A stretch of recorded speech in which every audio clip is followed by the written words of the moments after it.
We don't age out in our culture. We're held tightly together, and we all have high regard for each other, and over our lifetime we're always going to be a community of support to each other.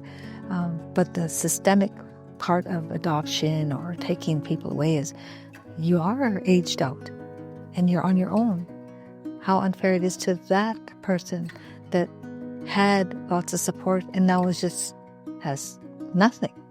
Where do they start? And that's where the mindset gets so messed up, because they fall into that negative trap.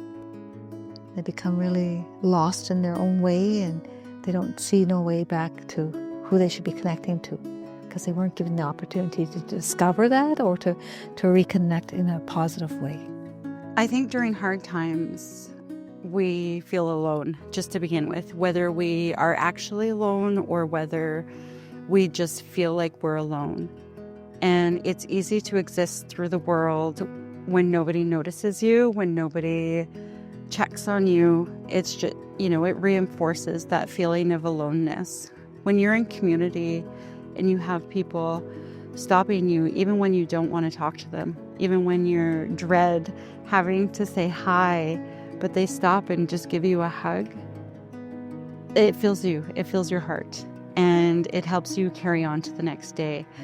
And so I think part of the reason for having, or part of the beauty of having a community show you love no matter what you've done, no matter how many times you've messed up or stumbled along the way, is essential into becoming a good human. I don't think you can become a good human without the support of others. And I don't think you can raise kids without having the support and love of others, because we pour so much into our kids. We need to find a place to refill that love so that we can keep giving. In our cultures, we talk about, or some of our young people are little wise old elders, because of reincarnation, souls are reborn. And then in our cultures, they talk about you treat every child with a really high regard because they're a gift. And your hands and your heart and your mind shape them. So the more tender you are, the more beautiful the end result will be. Yay to all those good parents that are doing that. But we also have struggling parents that really find it hard because there's so much that's on their plate. And those are the ones that we really have to support when we talk about community and bringing back, because there's a gem waiting to be brought back, and we've got to always stay open to that.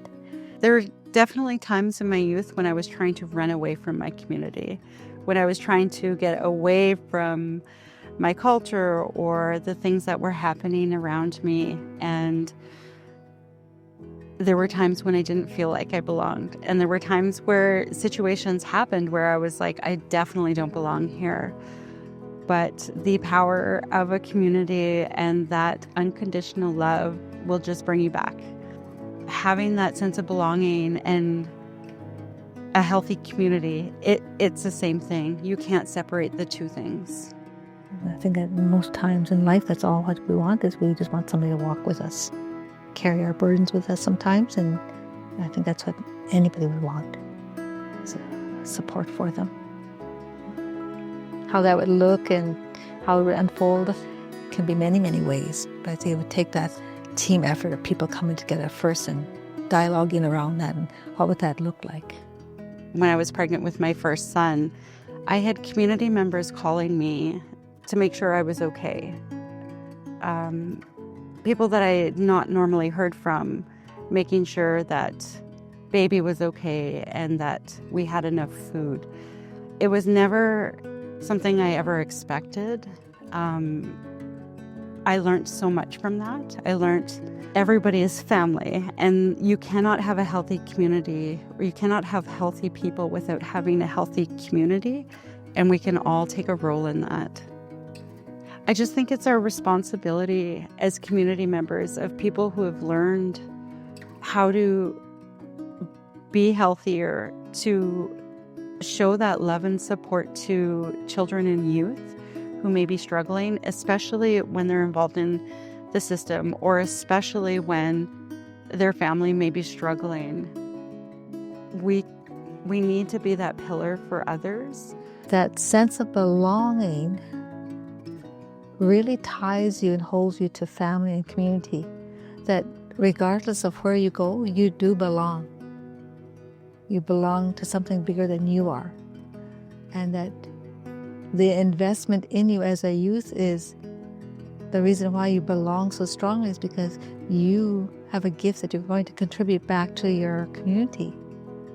The bigger, I guess, notion of community is how are we reconnecting to those people and making them see the value in themselves, and how can they contribute back to their community without putting judgment on them, because that's not our place. Our place is to make sure people feel that they belong in that communal activity, whether it's a feast at the river or at the Ingamo Hall or coming together. It's just in unity as a people.